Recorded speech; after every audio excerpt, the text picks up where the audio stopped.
ओ शांति।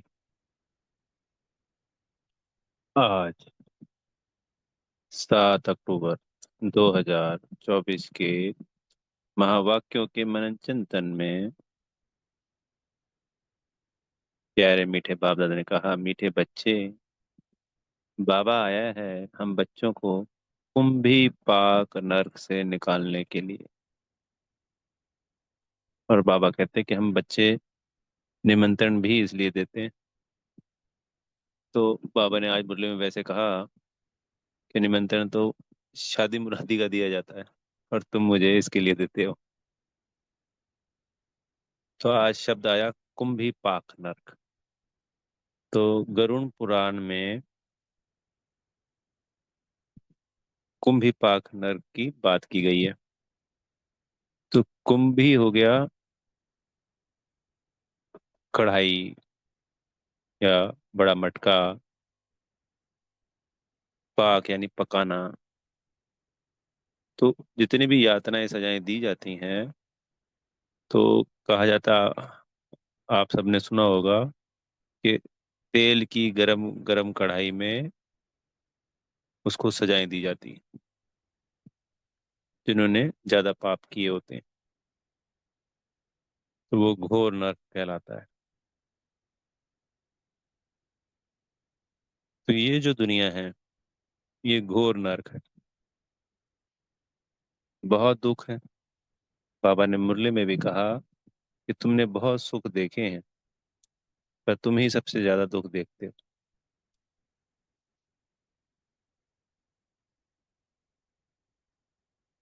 जो हम सबसे ज्यादा दुख देखते हैं, वो मेरा मुझ आत्मा को जो समझ में आता है बाबा के द्वारा, महावाक्यों के द्वारा, कि वो लंबे समय की बात करते हैं। यानी कि 80% समय हमारे सबके लिए सुख होता है। कोई भी आत्मा मान लो एक जन्म के लिए भी आती है, उसका एक जन्म है 10 वर्ष के लिए, तो 8 वर्ष उसको सुख होगा और 2 वर्ष उसको दुख होगा।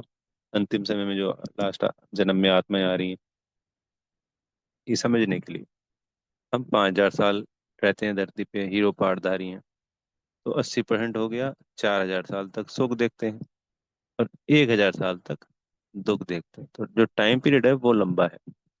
अगर हम वैसे बात करें तो संसार में फिर तो दुखी आत्माएं जो थोड़े पीरियड के लिए, जिन्होंने यानी खाली कलयुग में आई हैं 1250 वर्ष के लिए या 2,500 वर्षों के लिए, द्वापर कलयुग के लिए आई है, कितना भी समय, तो उनके वो 300 400 वर्ष अगर दुख के हैं, मान लीजिए कोई 1,000 वर्ष के लिए आया है और 200 वर्ष दुख देखेगा, 800 वर्ष सुख देखेगा, तो हमारे जैसा सुख तो कोई देखने वाला है ही नहीं संसार में, पहली बात।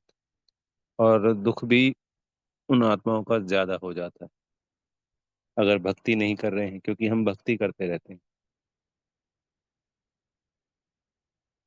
तो हमारा जो प्राप्ति है वो धीरे धीरे होती रहती है। बाबा हमारा ख्याल करता है, वो अपने हर बच्चे का ख्याल करता है। पर ये बात इसलिए कही जा रही है कि हमें ये क्लियर हो कि हम कोई वैसे एक्सट्रीम दुख नहीं देखते जैसी संसार की और आत्माओं को देखना पड़ता है। क्योंकि पुरुषोत्तम संगम युग पे ये ज्ञान, गुण, शक्तियां जो हमारे अंदर समाहित होती हैं, ये किसी और आत्मा में नहीं होती। द्वापर कलयुग वाले बाबा हमें वरदानों से भरपूर करते हैं, दुआओं से भरपूर करते हैं। वो दुआएं हमारे साथ, वरदान हमारे साथ छत्र छाया के रूप में 5,000 वर्षों तक रहते हैं। इसलिए इस पुरुषोत्तम संगम युग पर बाबा के श्रीमत पे चल, बाबा से बेहद के वरदानों, खजानों, गुणों, शक्तियों, दुआओं से सदा भरपूर रहना है। जितना ज्यादा से ज्यादा हो सके बाबा की श्रीमत पर ही चलना है।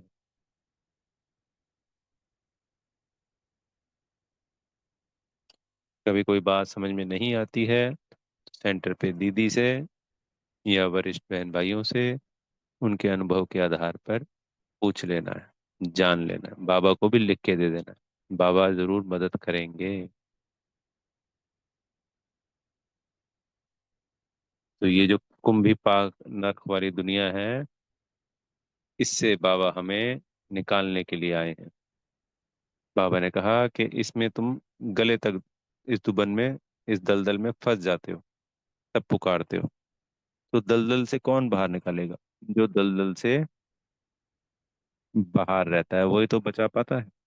तो जो बाबा है परमात्मा, वो जन्म मरण से परे,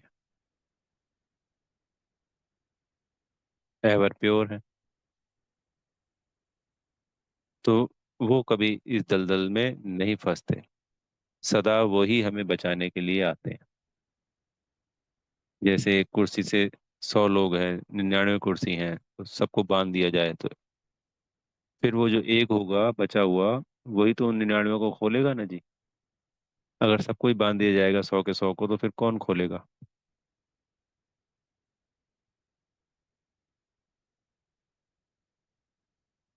इसी प्रकार बाबा हमको इस दुबन से, इस दलदल से, इस पतित छी दुनिया से, इस कुंभी पाक नरक से स्वयं इस दुनिया में उतरते हैं। ये हो गया दलदल में उतरने के समान। वो परमात्मा आलाइट ऑलमाइटी अथॉरिटी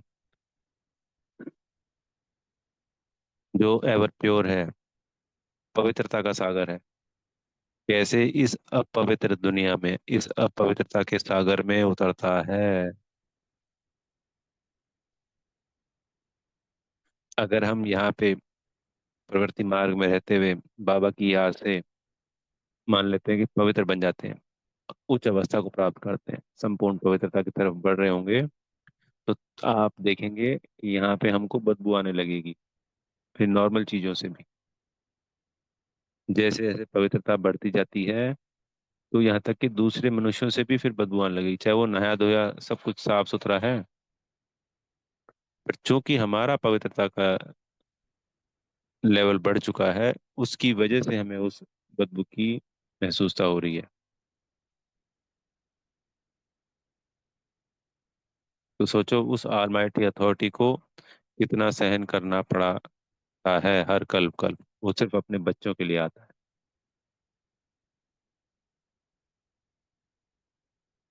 फिर बाबा ने कहा आज कि तुम बड़े से बड़े कारीगर हो, तुम्हारी कारीगरी क्या है? तो बाबा ने कहा कि ये जो सारी दुनिया नई बन जाती है, उसके लिए कोई ईंट तगारी नहीं करनी पड़ती, हमें कोई फिजिकल मेहनत थोड़ी करनी पड़ती कभी भी। किसी ने करी है क्या यज्ञ में आके? वो तो सेवा होती है, और वो सेवा तो हम पहले भी कर रहे थे, एक नॉर्मल सेवा जैसे हम अपने प्रवृत्ति मार्ग में करते आ रहे हैं। तो हमारी कारीगरी है कि बाबा की याद से हम स्वयं का परिवर्तन कर इस सृष्टि का परिवर्तन कर देते हैं। कितनी वंडरफुल बात है।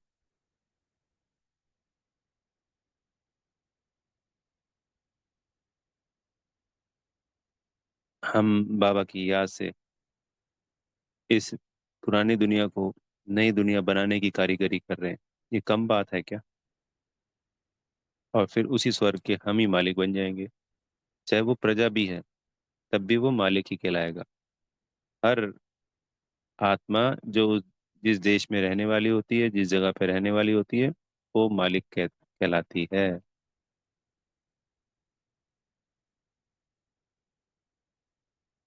फिर आज भक्ति में बताया बाबा ने कि वहाँ पे सन्यासी लोग आंख बंद करके बैठते हैं, इसलिए कि उनकी साधना भंग ना हो जाए, कहीं किसी रूप रंग में ना फंस जाएं। पर हमारे लिए कितनी बड़ी बात है कि हमें हमेशा याद बाबा को आंखें खोल के ही करना होता है।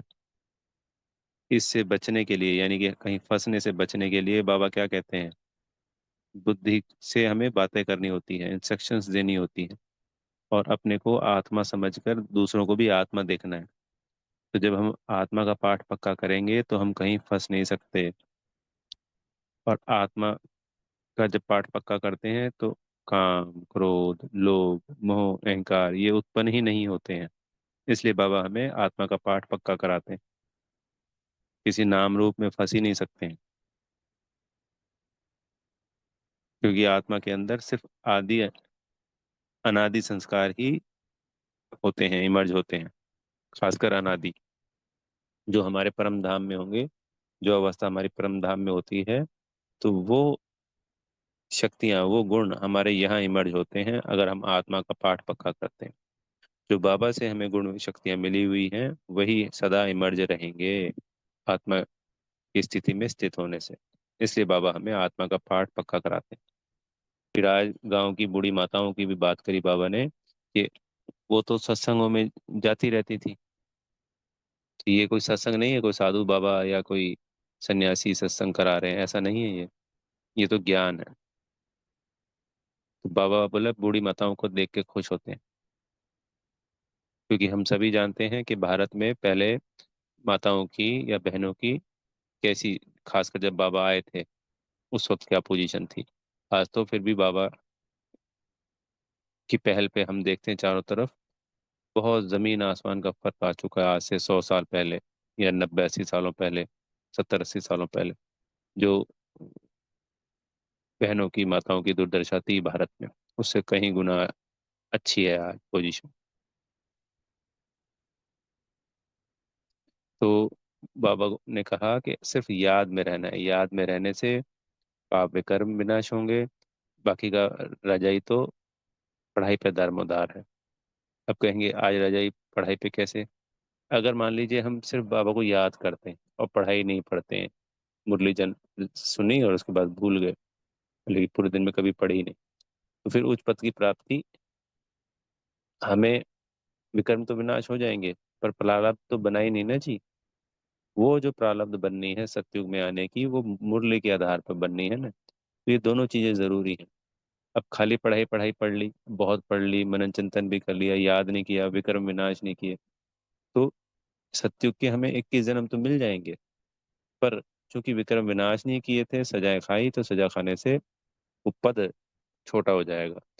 प्रजापद भी हो सकता है और दास दासी का पद भी हो सकता है। वो हमारे कर्मों के आधार पर है, पुरुषार्थ के आधार पर है। इसलिए पढ़ाई और याद दोनों पे अटेंशन देना है। सिर्फ एक बार मुरली सुननी नहीं है, जितना हो सके जितनी बार हो सके पढ़ना है और उसका मनन चिंतन जरूर करना है।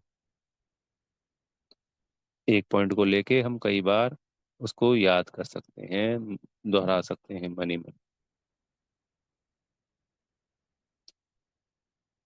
ये एक ही मौका मिलता है, इसलिए इसको गंवाना नहीं है। फिर वरदान में कहा मन बुद्धि को झमेलों से किनारे कर, मिलन मेला मनाने वाले झमेला मुक्त भाव। तो बाबा ने इसमें क्लियर किया कि कई बच्चे सोचते हैं जो झमेले हैं यानी जो भी बातें आती रहती हैं,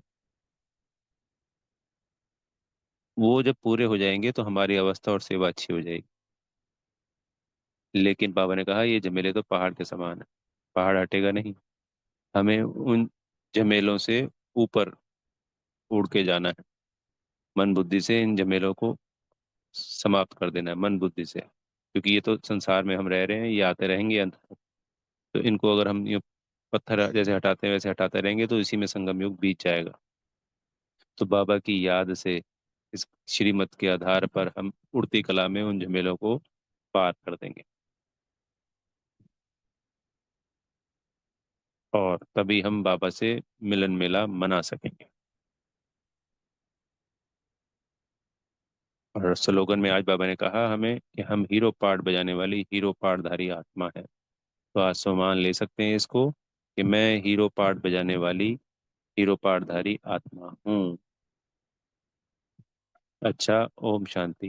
बेहद का धन्यवाद मेरे प्यारे मीठे बाप दादा जी का, आप आत्मा भाइयों का, और बेहद की शुभकामनाएं। ओम शांति।